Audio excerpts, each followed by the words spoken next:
Hello everyone, thanks for joining us today at the Caribou Public Library for our chapter book story time. I'm Miss Erin and we're going to be starting a new book today. We're reading a couple of classic Mother Goose tales. This book has 4 different stories. We're going to start with The Golden Goose. It has drawings by L. Leslie Brooke, and so I'll be showing you those along the way, and I hope you enjoy it. So I'm going to get my glasses on here and we'll start off with The Golden Goose. And we have our first picture, The Golden Goose. There once was a man who had 3 sons, the youngest of whom was called the simpleton. He was laughed at and despised and neglected on all occasions. Now it happened one day that the eldest son wanted to go into the forest to hew wood, and his mother gave him a beautiful cake and a bottle of wine to take with him, so that he might not suffer from hunger or thirst. When he came to the wood, he met a little old gray man, who, bidding him good day, said, "Give me a small piece of the cake in your wallet, and let me drink a mouthful of your wine. I'm so hungry and thirsty." But the clever son answered, before we turn the page, here's our picture. The eldest son and the little old gray man. "If I were to give you my cake and wine, I should have none for myself, so be off with you." And he left the little old man standing there and walked away. Hardly had he begun to cut down a tree when his axe slipped and cut his arm, so that he had to go home at once and have the wound bound up. This was the work of the little old gray man. Here he is. His axe had slipped and he hurt his arm. Thereupon the second son went into the wood, and the mother gave him, as she had given to the eldest, a sweet cake and a bottle of wine. The little old man met him also and begged for a small slice of cake and a drink of wine. But the second son spoke out quite plainly. "What I give to you I lose myself. Be off with you." And he left the little man standing there and walked on. Here is the second son. Looks a little proud. Punishment was not long in coming to him, for he had given but 2 strokes at a tree when he cut his leg so badly that he had to be carried home.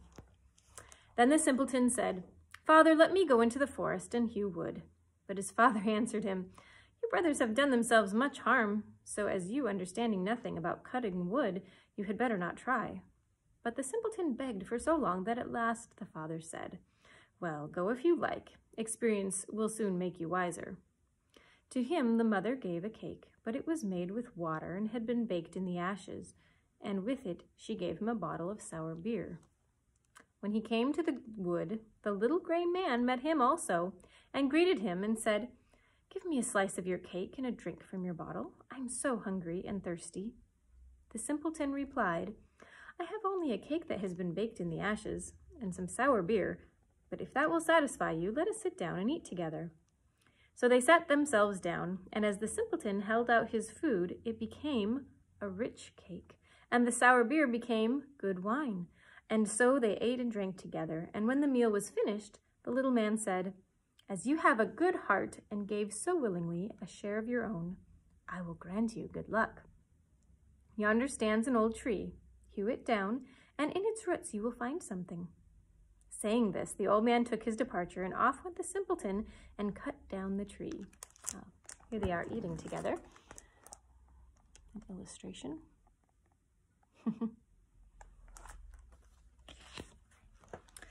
When it fell, there among its roots sat a goose with feathers of pure gold. He lifted her out and carried her with him to an inn where he intended to stay the night. Now the innkeeper had 3 daughters, who on seeing the goose were curious to know what a wonderful kind of bird it could be, and longed to have one of its golden feathers. The eldest daughter thought to herself, "Surely a chance will come for me to pull out one of those feathers." And so when the simpleton had gone out, she caught the goose by the wing, but there her hand stuck fast. Shortly afterwards, the second daughter came, and as she too was longing for a golden feather, she had hardly, here's another picture. So back a little ways, the little man leaving, and the simpleton brother cutting down the tree and finding the golden goose. The second daughter had hardly touched her sister, however, when she also stuck fast. And lastly came the third daughter with the same object. At this, the others cried out, "Keep off, for goodness sakes, keep off!" So she wouldn't get stuck, right? But she, not understanding why they told her to keep away, thought to herself, "If they go to the goose, why should not I?" And she sprang forwards. But as she touched her sister, she too stuck fast. And pull as she might, she could not get away. And thus they had to all pass the night beside the goose. Here's the brother holding the goose and the sisters looking and saying, they want some of that. They want a feather, huh? The next morning, the simpleton took the goose under his arm and went on his way, without troubling himself at all about the 3 girls who were hanging on to the bird. There they went, always running about him, now to the right, now to the left, whichever way he chose to go. In the middle of the fields they met the parson, and when he saw the procession, he called out, oh, here they are meeting the parson. So look how the sisters have to follow, unable to get away. And here is the parson.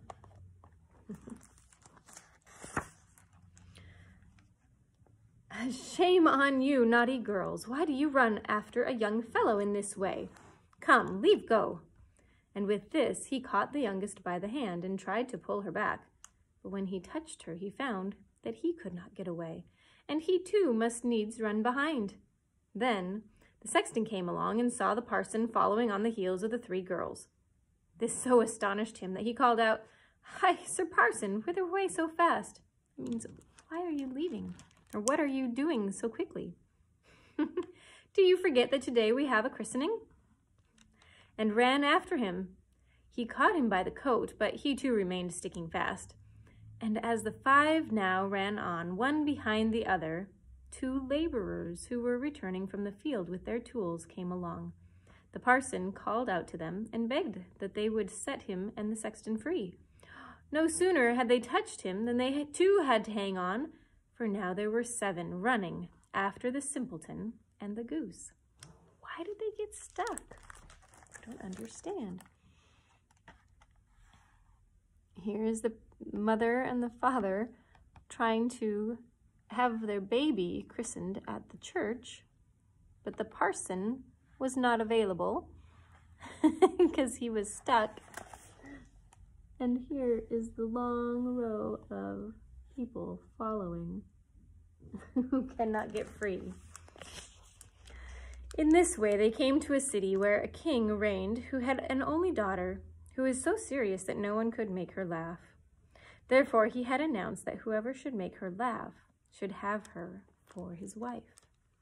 When the simpleton heard this, he went with his goose and his train before the princess. And when she saw the 7 people all running behind each other, she began to laugh.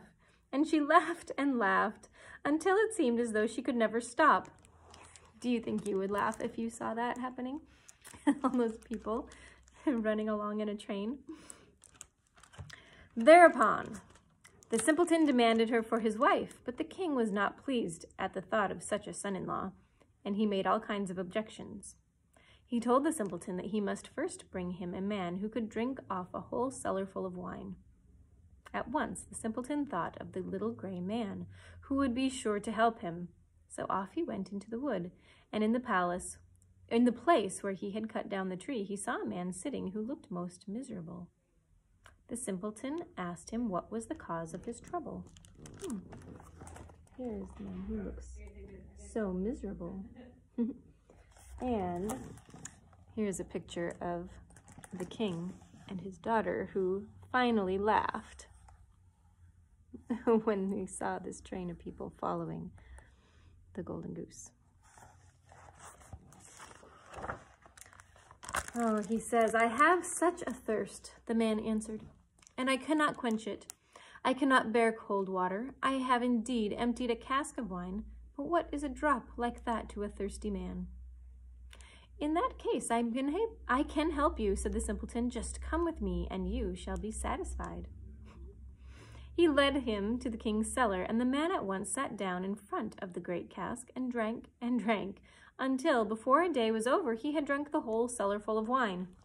Oh my goodness. Here he is, drinking out of this huge barrel. Then the simpleton demanded his bride again. But the king was angry that a mean fellow everyone called a simpleton should win his daughter. And he made new conditions. Before giving him his daughter to wife, he said that the simpleton must find a man who would eat a whole mountain of bread. The simpleton did not stop long to consider, but went off straight to the wood. There, in the same place as before, sat a man who was buckling a strap tightly around him, and looking very depressed. He said, "I have eaten a whole oven full of loaves, but what help is that when a man is as hungry as I am? I feel quite empty, and I must strap myself together if I am not to die of hunger." The simpleton was delighted on hearing this and said, "Get up at once and come with me. I will give you enough to eat and satisfy your hunger." All right, here they go, running along.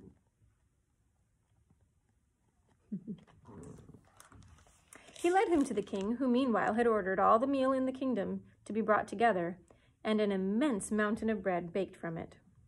The man from the wood set to work on it, and in one day the whole mountain had disappeared. For the third time the simpleton demanded his bride, but yet again the king tried to put him off, and said that he must bring him a ship that would go both on land and water. Oh, here's a picture of the man eating the mountain of bread. It's kind of a silly story, huh? "If you are really able to sail such a ship," said he, "you shall at once have my daughter for your wife." The simpleton went into the wood, and there sat the little old gray man to whom he had given his cake. "I have drunk for you, and I have eaten for you," said the little man, "and I will also give you the ship. All this I do for you because you were kind to me." Then he gave the simpleton a ship that went both on land and water. Would you like to see what it looks like? It has wheels underneath it, so that it can go on the land. When the king saw the ship, he knew that he could no longer keep back his daughter. The wedding was celebrated, and after the king's death, the simpleton inherited the kingdom and lived happily ever after with his wife. And here they are, along with, of course, the Golden Goose. And that is the end of the story of the Golden Goose. We'll continue on next time. We have the 3 bears to look forward to. All right, we'll see you then. Bye for now.